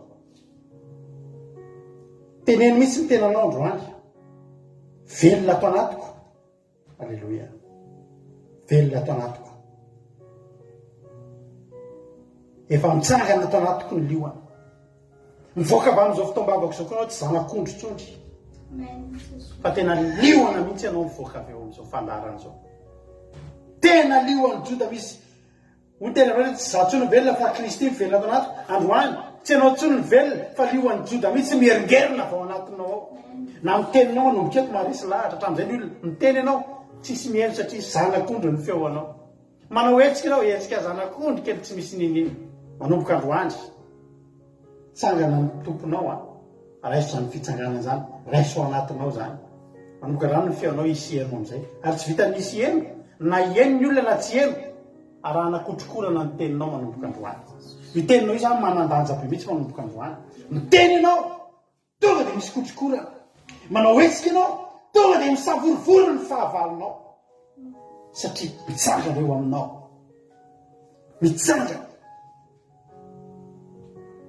ny tomponao hivavaka avy atrantsika amin'izao fotoana izao Jesosy malalo misaotranao zahay satria tena tianay tokoa ianao misaotranao zay Jehovahandriamanitra satria novelominao natsanganao le liona Joda dia mitsangana koa ny fiainanay Jehovahandriamanitra Jehovahandriamanitra velomy ato anatinay oka ho tonga tahaka ny maty koa ny mpiambo ahitan'izany fahagagana fa misy manomboka aina vaovao anatin'io fahasanio manomboka misy feo re ao anatin'io fahasanio dia tsy mba feo tsotsotra Andriamanitra fa efa nividinao hatramin'ny elo zany anarana biby matanjaka izany dia feona liona alleloia Jehova hitsangana avokoa ny fiainanay hivoaka mikery zay vito zao fotoam-bavaka zao hivoaka mikery zay satria mitsangana izahay mitsangana koa nge zay Jehova mety misy taminay tolefika talohan'izao fotoana izao mety misy taminay resy talohan'izao fotoana izao fa tsy nijanona tao am-pasana ny tomponay fa nitsangana tao tamin'ny andro fahatelo ary tsy nitsangatsangana fotsiny fa nitsangana tamin'ny feo mahery niteny tamin'ny feo mahery ary navita zava-mahagaga tsy takatry ny saina mihoatra ny teo aloha na lanitra mihitsy azy nanaiky azy ka nanokatra nosikafanao ny lanitra Jehova niondrika ny zava-mananaina niondrika ny olona 420 niondrika ny zava-mananaina efatra niondrika izao tontolo izao niondrika ny anjely analikitsa nitsangana ny liona Joda nitsangana saotra Jehovahandriamanitra da io ny tsirairay avy aminay andray an'izany fitsanganana izany andray an'izany fitsanganana mahery vaika izany tononoko amin'ny anaranao Jehovahandriamanitra ny anaranao ny liona Joda nisaniza tonga manarika an'izao fandarana izao dia andray fitsanganan'i Kristy le zanadioana mahery le liona tanora misomaritaka ny fahavalonay mikorotana ny fahavalonay anao ny hevitra rehetra fa tsisy azony atao tsony efa vao an-danitra ny mpanjakanay mibaiko zao rehetrarehetra zao avy eo an-danitra ny mpanjakanay mibaiko zay tokony ho anay mibaiko ny fahavalonay mandidy tsy rehetra ratsy manodidina anay avy eo amin'io seza fianganana izay tsy azo zogozony tsy nanaiko mpanjaka teto an-tany Jesosy ry havana satria fantany fa raha fanjakana eto an-tany tsy maintsiko irodana ihany aloha ny fidy ny fanjakany lanitra manjaka mandrakizay ary tsy takatry ny tanan'ilay ratsy itsony ao an-danitra ka ampizogozona ny seza fianganana mpandresy ianao, mpandresy isika raha izany amin'ny anaran'i Jesosy. Mivavahanao tokantranao dia teneny hoe rioan'ny jodo mitenenako anatin'ity fiainako ity ianao. Oka hiteny amin'ny feo mahery anatin'ity fiainako ity ianao. Ampifanaritaka ny fahavaloko, hipatako ny fandresena mezinezina izay mbola tsy niraisiko hatramin'izay. Amin'ny anaran'i Jesosy Kristy tompony sabata, ity pasika ity mipasika lalovanao, andraisanao fandresena ngeza indrindra. Tena hoarahana kotrokorana zany teny zany. Ny hetsika rehetra ataonao dia hoarahana kotrokorana mahery. Ataovy ny hetsika tokony ataonao. Ataovy izay tokony atao. Ataovy ny asa fitoniana. Ataovy ny hetsika rehetra. Fa elohavana kotrokorana. Hoarahana kotrokorana ihany koa. Zany feo mahery ao anatinao zany. Anaranao Jesosy Kristy tompony sabata. Mangatahana izany vavaka izany. Misaotra Andriamanitra tsy toa. Misaotra betsaka ny tsy voalazanay. Fa apetraka eo am-pelatananao zany. Misaotra ny amin'ny toriteny, misaotra ny amin'ny hafatra, tena tiana ianao. Misaotra Jehovah Andriamanitra, misaotra Jesosy Kristy ilay lioan'ny joda mpanjakanay. Halleluia. Amen. Anao hira anankiray dia hivavaka eto a. Yesu mivavy na Madagasikara. Raha resy manabavy azy hivavaka orinan'izany hira izany. Halleluia. Halleluia. Dia menonton mpandresy isika amin'ny alalan'ilay pejy.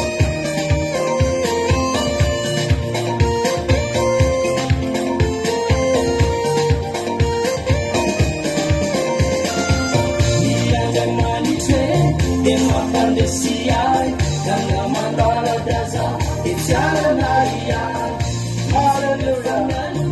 Lalana hoay fandresena fola no azoko aminy. Fandresy miaraka amine reo olana rehetra mitsakitsarine.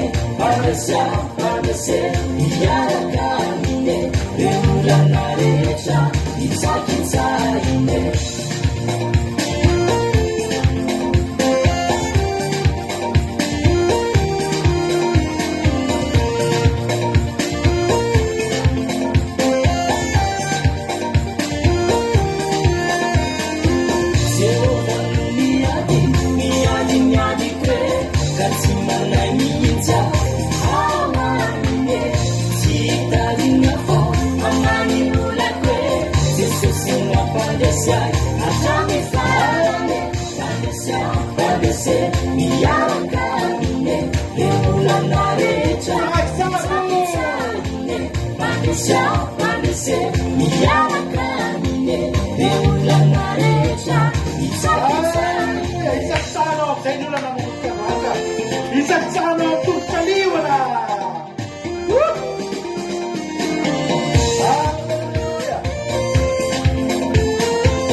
Hallelujah. Makasipag ko pastor ng may kitiniya. Yari ko baka kung sikin nila ng teacher. Di chinugaray na yun. So, tanong dahil tan ni ken mo sa init. Di kung tunong. Sa iyo pa iranay. Iranay si tuto. Sila kung kung si skileme no. Si skileme no. Sino mo si tuto ng demante no. Si sosa. Si sosa ilay. Si sosa. Yang ini sesuatu yang lain sama pun ni, macam macam lain no, ni kena si adik, sesuatu, tu mana ni kita mesti saya kan, yang lain sama pun ni, namun jangan, ini saya lain, jangan si andai ni, panjangnya Kristio, kafir dia no, sesuatu karaborab pun ni, yang lain saya, kan mana tu orang, haleluya. Aleluia. Velona Jesosy. Ianao Jesosy ilay lio amin'ny Jota. Naharesy ny fahafatesana. Sotra anao zay Jesosy fa resinao ny fatana. Ka velon'ny mpanam-pianana izay Jesosy manana anao. Makasitraka Jesosy fa mampandritra anay anao tamin'ny alalany fitsangananao Jesosy Kristy. Ka deraina ny anaranao, ankalazaina ny anaranao. Fa nitsangana ianao Jesosy ka tsy maintsy nitsangana ny fiainanay ary velona koa ny fanahinay. Ny fitsangananao Jesosy no mamonjy anay ny fitsangananao Jesosy no mamonjy anay tsy ho resiny ny tena tita. Tsy maintsy amin'ny fitsangananao izany Jesosy hainao no antitra ho anay amin'ny herin'ny fahafatesana. Ianao Jesosy nietika eo amin'ny fiainanay ka ny fahavalonay darabika eo anaty anay Jesosy fa velona ty anatinay anao Jesosy ka misotro anao zahay. Kiravo ny finay manana anao Jesosy ny herinao mameno anay Jesosy ka mivoninahitra anao rery ihany amin'ny anaranao Jesosy Kristy nanaovana izany vavaka izany. Aleluia. Amen.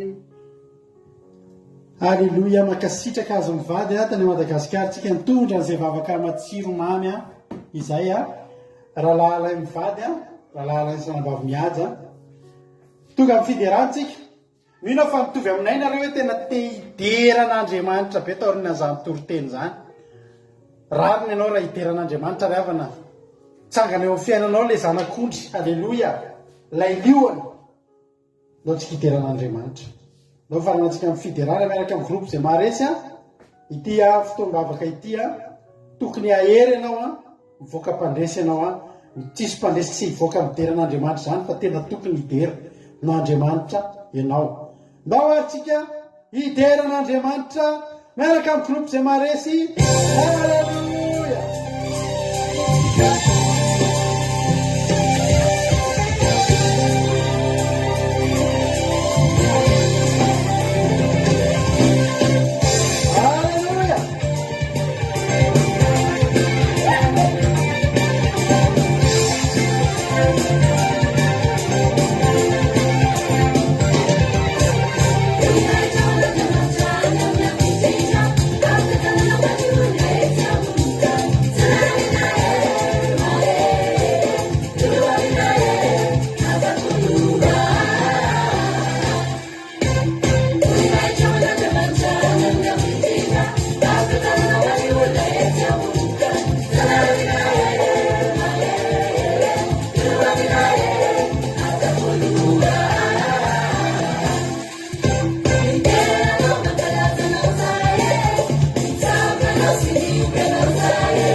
Tena mahafinaritra be tena hira-pandresena mihitsy zay averitsika miaraka amin'ny groupe zay maharesy raha babianga manamarina teo dia lina koa manomboka azy ary zao awa elina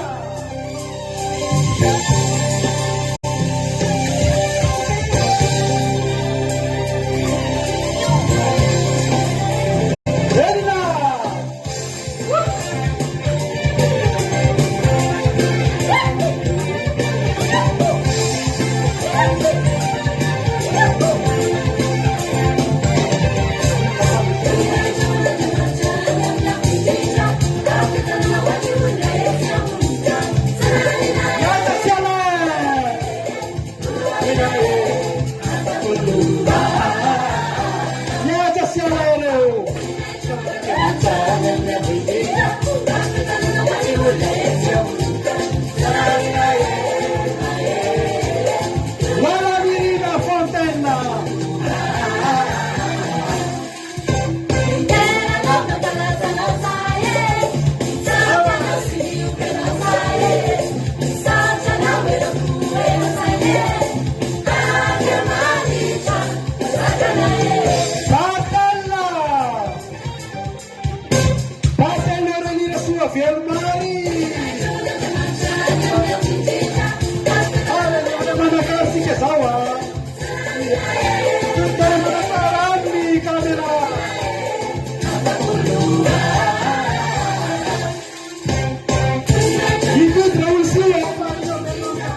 Zany ny tena fiderana pasika zany. Zany ny tena fiderana fitsarana Jesosy zany. Halleluja. Ao no ira roa farantsika maranantsika amin'ny fotoana amin'izao fotoana izao a. Ataontsika mampionana dia efa le tena mahafinaritra hiderantsika an'Andriamanitra miaraka amin'ny groupe izay maresy ira roa farany a hifarana an'izao fotoana antsika izao.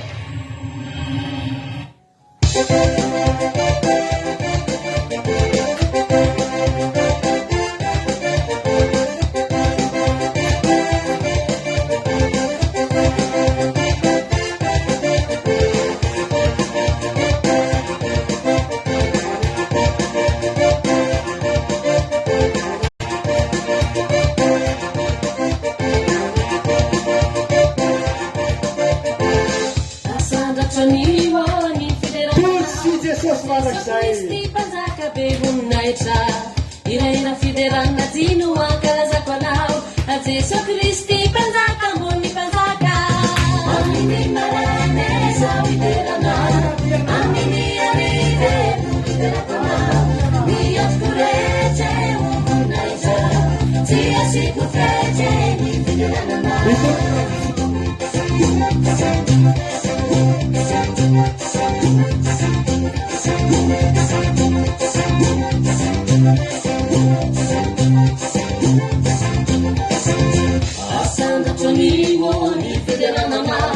Jesu Kristi mpanjaka be voninahitra, iraira fiderana dino ankalazako anao a Jesu Kristi ambony mpanjaka.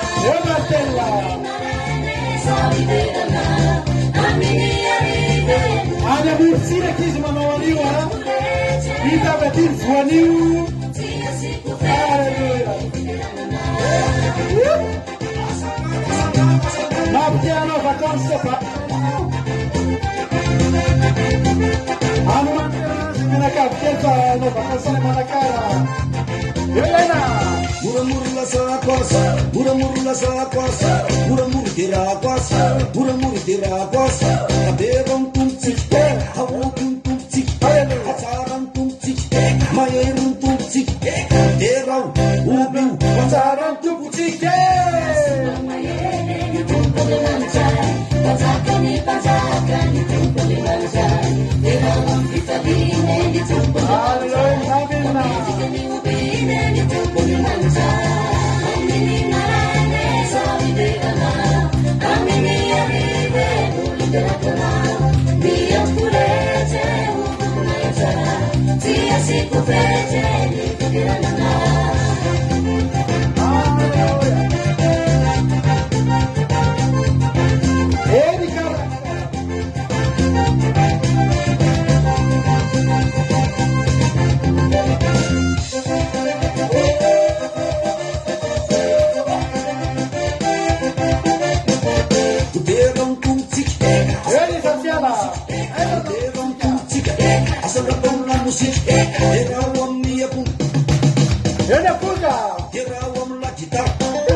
Alleluia.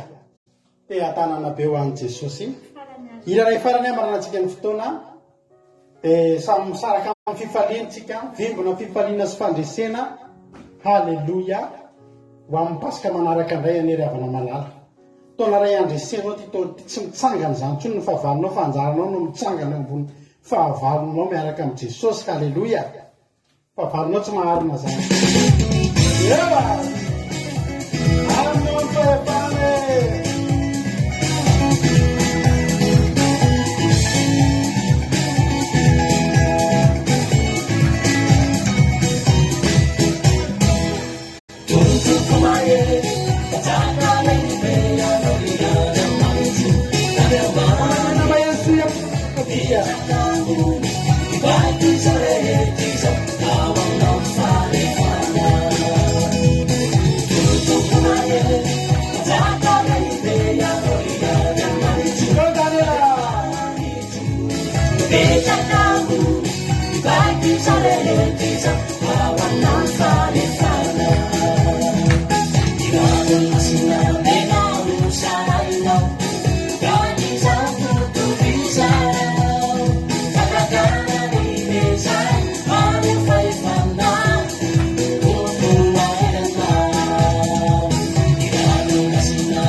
fa olona manam-pahefana ianao. Any itody raha soa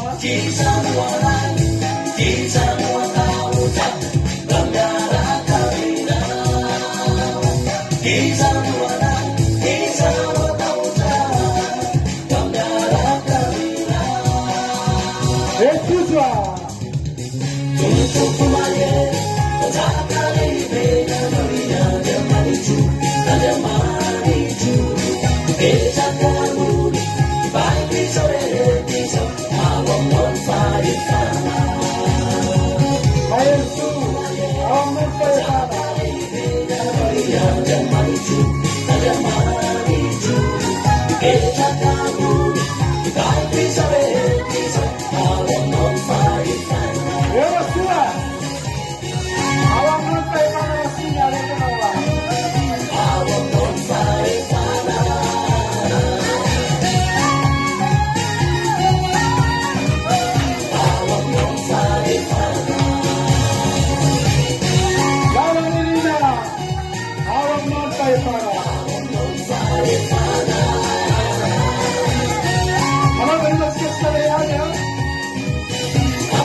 tonga niaraka taminay teto a tapitra hatrany fotoanatsika raha mbola soka ny amrona lanitra jesosy dia eo netona atsika milatsinainy maraina miaraka amin'ny vavaka maraina tsisika efa jour ferieka amin'ny latsinainy a amin'ny talata zany tsika manao vavaka maraina ay azafady fa diso foana zany tonga dia lakamisy zany a ny vavaka maraina lakamisy zany vavaka maraina rahana mampiona fa talata alina kosa latsinainy tsika mety tsisy fandanana satria jour ferie amin'ny mety mba mandeha mivoaka kely a dia talata zany tsika vao mioneto anaty vavaka fiambenana amin'ny sivora sasany alina sa mita iny tompo dahoatra mbola mandeha moa ny aki radio a afaka renesina amin'ny aki radio point radio 1 2 3 4 5 .com mandeha andro amanalina misy toronteny isaky ny adiny telo amiray amin'ny efatra amin'ny fito amin'ny folo maraina amiray amin'ny efatra amin'ny fito arivo sa mita iny tompo a bonne semaine daholy a dia ta iny tompo a mandresy be mihitsy ianao a miainga avy eto amin'izao fotoam-bavaka zao feno hery a feno fahefana amen